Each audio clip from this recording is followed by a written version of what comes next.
I think it's important for deaf children, especially from a very early age, to take part in music. It's a common misconception that music is just about sound. There's so many other layers to music, such as communication, self-expression. It's social, it develops confidence. As well as the joy of the music itself, it's really valuable for their language development and their confidence and developing their listening skills that are so important in the work that we do with deaf children. It's a very social thing to be part of, maybe playing in an ensemble, making eye contact.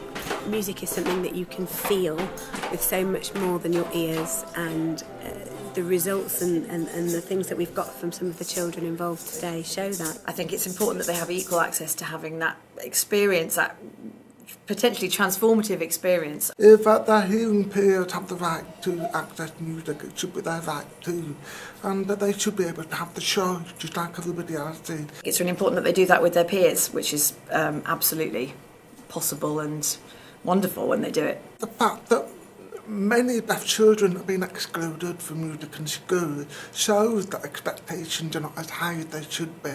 I genuinely believe that the only barrier is perception. The tradition that deaf children, deaf adults don't do music is sometimes a barrier. Then it's about breaking down those preconceptions that actually music should be accessible to everybody.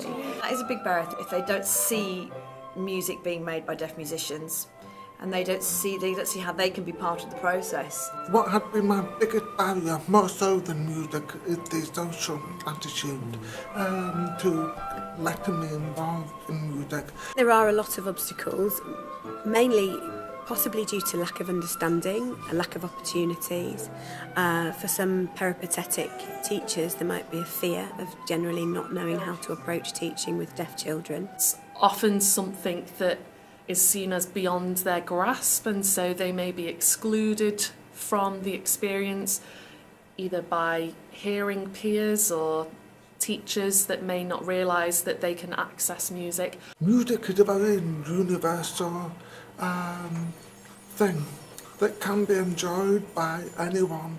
They can access various aspects of whatever we're doing, whether it's instrumental playing or singing or ensemble playing or whatever it is. But they need to have the confidence, they need to build the confidence, as all children do, but particularly the deaf children, to have the confidence to join in as part of an ensemble in a meaningful way. Being open and flexible to each person as an individual. What may work really well for one person, you may have to adapt for another.